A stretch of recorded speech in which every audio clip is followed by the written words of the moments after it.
Bonjour tout le monde, j'espère que vous allez bien. Alors aujourd'hui, j'aimerais répondre à une question qu'on m'a déjà posée à plusieurs reprises. C'est est-ce que si mon comportement avait été différent, la relation aurait fini différemment?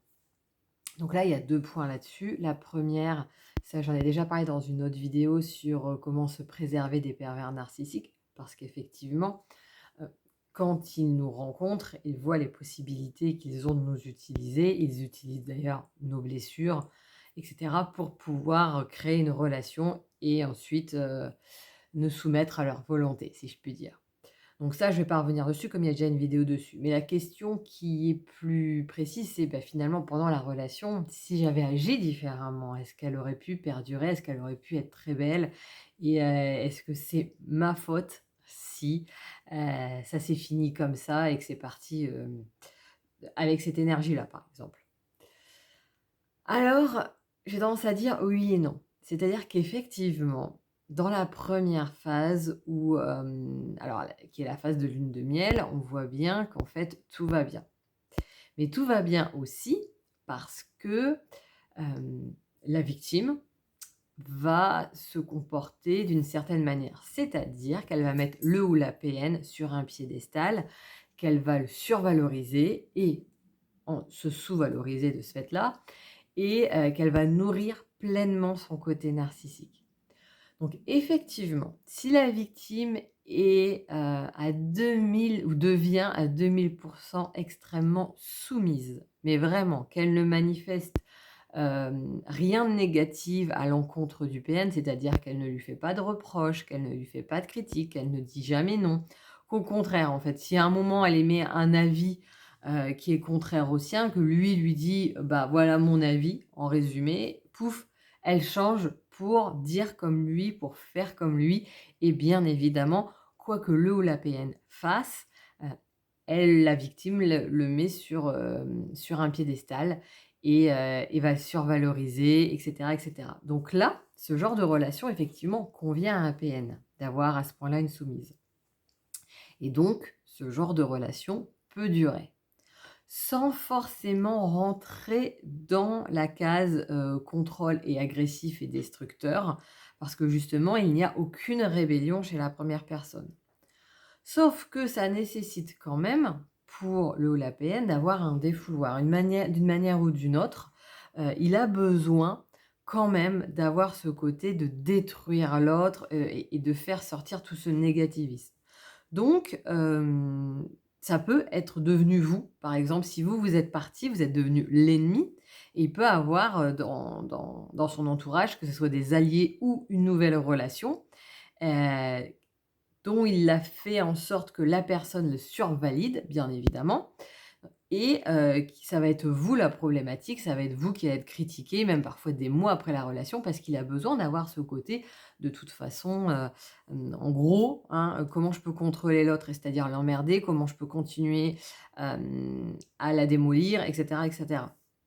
Donc c'est pas forcément quelqu'un dans le couple. Ça peut être, voilà, mais il aura besoin d'un exutoire et il peut avoir, tendance enfin moi je connais des peines par exemple qui avaient effectivement, donc là en l'occurrence c'était une conjointe soumise, mais qui avait quand même donc c'est-à-dire qu'elle était soumise, qui avait pas besoin de lui dire quoi que ce soit derrière, mais qui avait quand même une envie d'indépendance, c'est-à-dire qu'elle voulait quand même avoir son métier, et le rendre rentable, être à son compte.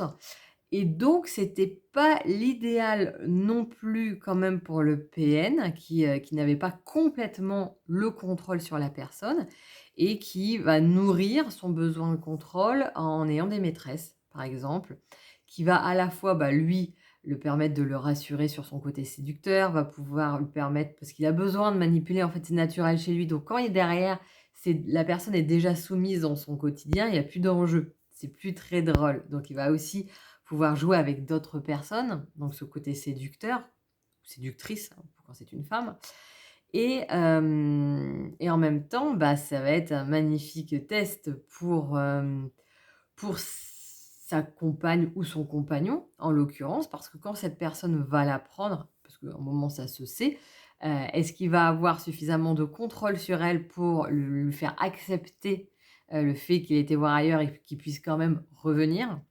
Donc ça, il va pouvoir mesurer finalement l'effet de soumission derrière et donc de ce fait-là, là, par exemple, dans la relation que je vous parle, en fait, il a eu, parce que en l'occurrence, c'était le PN, a eu, immensément de maîtresses. Parce qu'il savait qu'en fait, dans tous les cas, il revenait à la maison, qu'il était quand même accueilli. Et dans sa recherche finalement de maîtresse, il recherche ce diamant brut, c'est-à-dire la personne qui sera la parfaite soumise pour lui et qui lui apportera aussi tout ce qu'il veut. C'est-à-dire que qui va pouvoir lui apporter financièrement, parce qu'elle va quand même peut-être ramener de l'argent, va pouvoir, ramener des clients selon ce qu'il fait en fait dans son activité. Enfin bref, ça va vraiment lui apporter sur beaucoup de points. Et donc ça peut être une relation qui dure. Donc là, si vous vous demandez si, en vous comportant différemment, la relation aurait pu être différente, bah, la réponse est oui. Mais vous comporter différemment, ça voulait dire qu'effectivement, c'est être complètement soumise à la personne et accepter le manque total de respect, accepter de ne plus avoir d'avis, de ne plus, de ne plus répondre à ses propres besoins, à ses propres valeurs pour se conformer à l'attente de l'autre. En bref, de non seulement s'éteindre, mais ne plus avoir d'existence propre parce qu'être en complète dépendance affective envers l'autre, mais une dépendance qui est destructrice. Destructrice de la personnalité de la personne, de ses propres besoins, et cetera, et cetera, et cetera.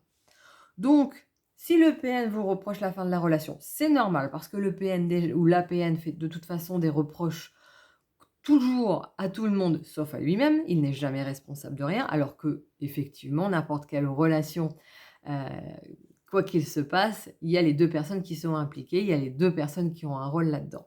Mais les reproches vont être dans son mode de fonctionnement normal. Que vous vous demandiez si en faisant autrement, ça aurait pu être différemment, et ben, en fait, revenez à vous, à ce que vous méritez. Personne ne mérite de s'oublier dans une relation. Nous sommes tous des êtres à part entière. Il n'y a personne qui vaut plus que quelqu'un d'autre, il n'y a personne qui vaut moins que quelqu'un d'autre.